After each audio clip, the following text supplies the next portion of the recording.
everyone, welcome to Journey with the Kellers. My name is Amanda Keller and today we are back in the Keller kitchen.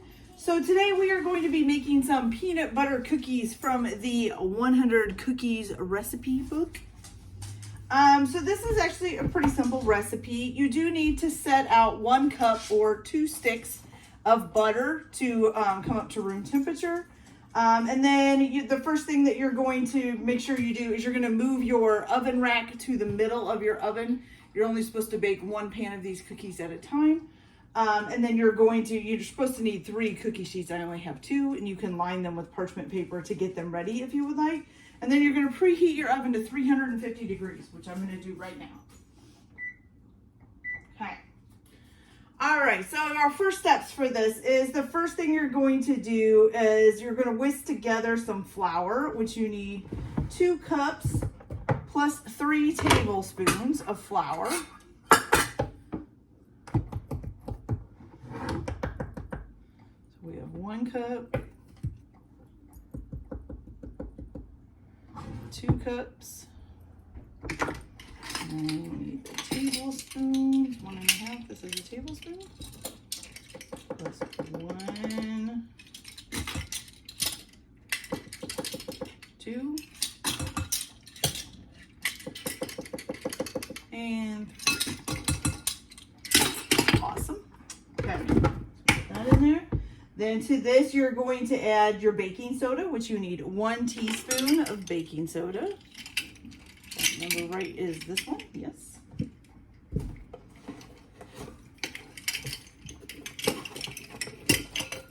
Oh, don't too much in there. Did some go in there? No, not very much. Okay, so 1 teaspoon of baking soda. And then you're gonna need 1/4 teaspoon of salt. Not that one. Should be this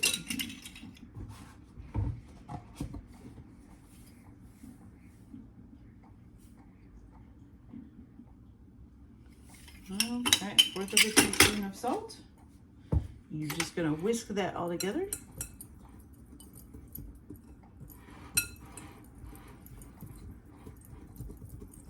And you're gonna set that to the side for now, okay?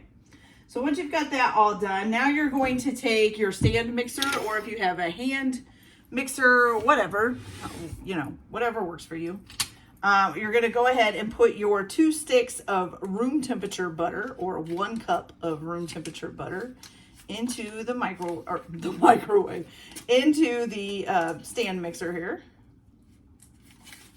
Like I said, you can probably use a hand mixer for this if that's what you got. Okay. And do we add anything to this, or is it just the butter? It's just the butter at first. Uh-oh. And my dog's gonna start barking. Oh my.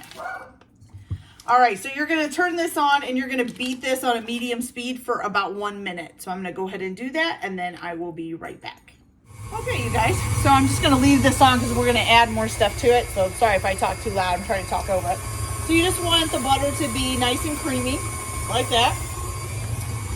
All right, so let's add in what's next here. So we're gonna add to this the brown sugar and the granulated sugar.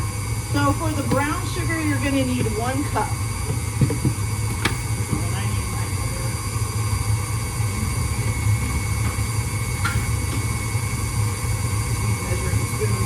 Our measuring cups actually fit in here, so get that one out.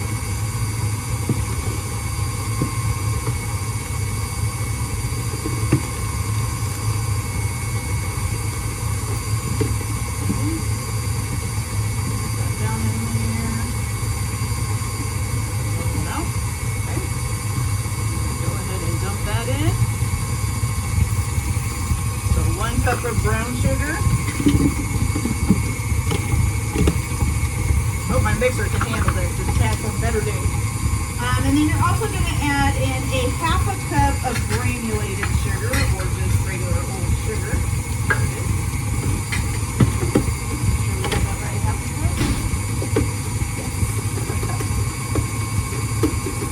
Okay. Add that in.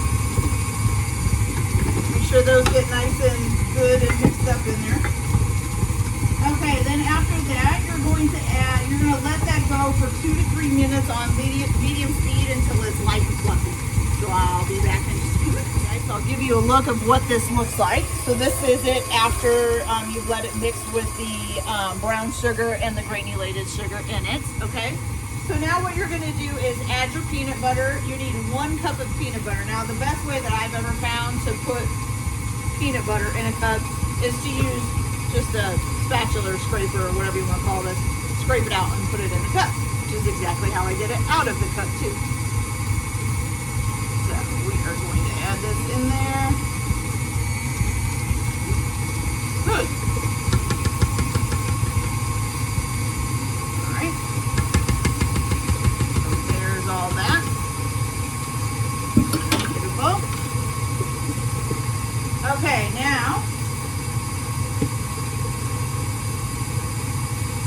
Okay, then you're just going to let that fully combine once you've added the peanut butter, which is done really well.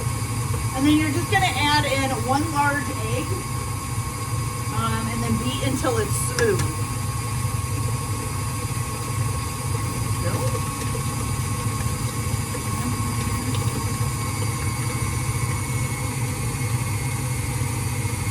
Looking good, looking good.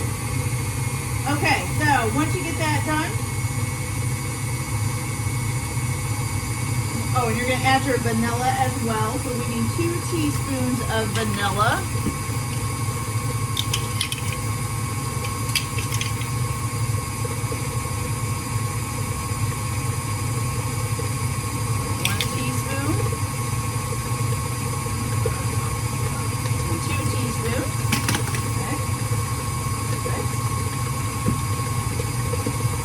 As you can see, you're getting a nice little consistent batter there. Looks pretty good.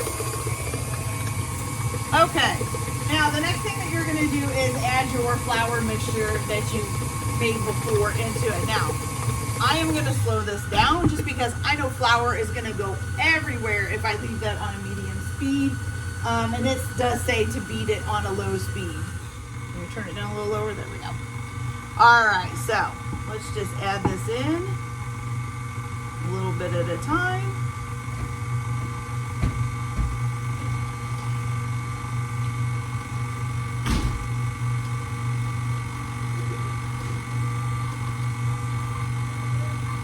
Getting some smoke coming out from the flour there.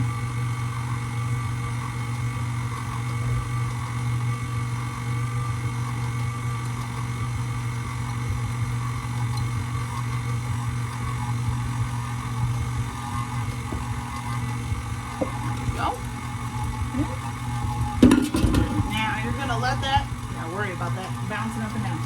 Okay, so now you're going to let this mix on low speed just until it's combined.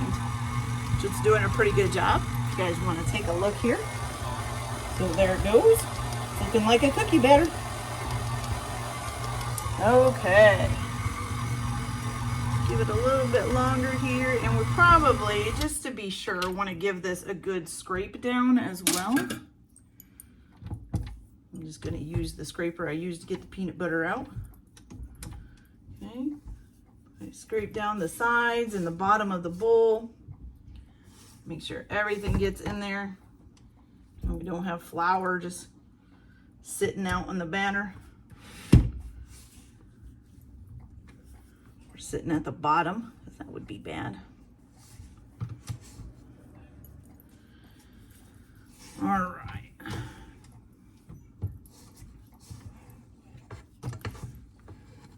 Looks like, I think we got it all. Oh, no, there's some flour down there at the bottom. I can see it. See if we can get that up here.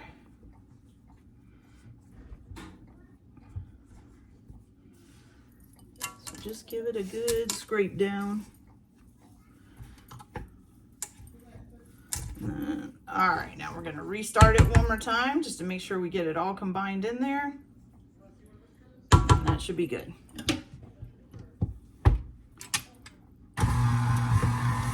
Okay. Use off here. Okay, so the next thing is going to be adding your, using your hands. Let me make some space here.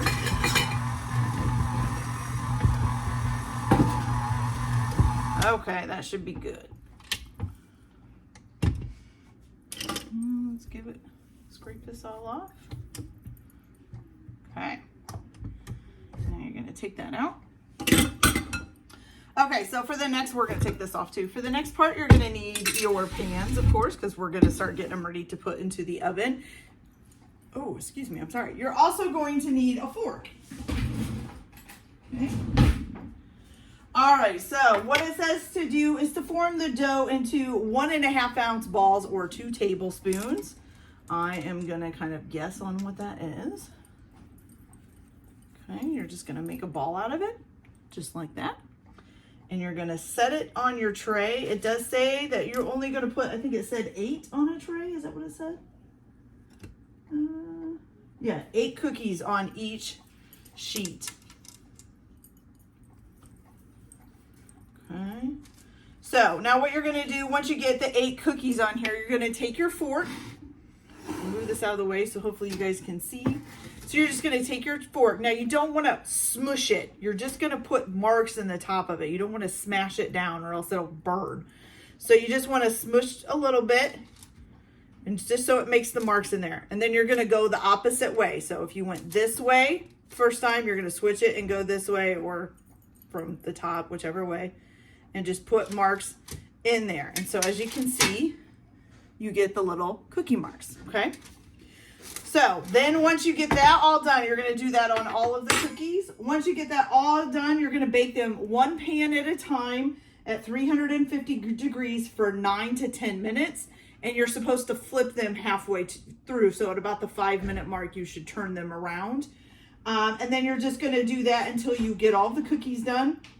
Then you're gonna transfer them to a wire rack and let them cool completely on the pan. So they're supposed to stay on the pan to cool. So I don't know if that'll happen because I only have 2 pans and it says I need 3. So we'll see how it goes.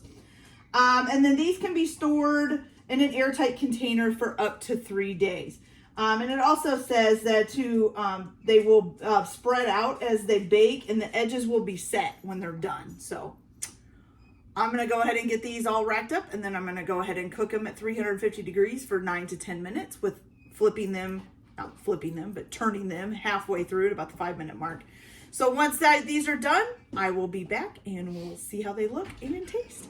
Be back in a little bit. I forgot to tell you guys too that if you want, you can also put 1/4 cup of candied nuts in these as well. You could probably just do plain old nuts too if you don't want to do candy ones. I'm not doing that. I'm just doing the regular peanut butter cookies. But if you want to add the candy nuts in there, you can do that while it's doing, after it's done on the mixer, then you can add the candy nuts and stir them in yourself. Okay? So I'll be back once these are done. All right, you guys. So let's take a look at our finished peanut butter cookies. Don't those look delicious? Ooh, and they're still kind of warm out of the oven, so they'll be nice and warm when we try them. And of course, there's one missing because my granddaughter just took one with her to go home. Okay, so let's give these a try. So I've had peanut butter cookies before, of course, but I always like to try new recipes. So we'll take a closer look at it. So here is the front or the top of the cookie and the back. Nice and brown. It's not burnt or anything. Looks really good. And we'll open it up in the middle. Looks delicious. Okay, let's give this a try.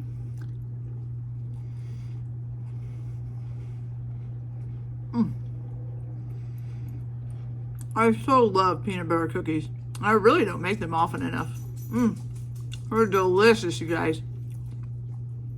Oh, you gotta try these. Okay, you guys, that's it for today. Hope you enjoyed this video. Like and subscribe if you like, or don't if you don't. Whatever makes you feel comfortable. Everybody have a good day. Enjoy your cooking. Keep your kitchen messy. And we'll see you later. Bye.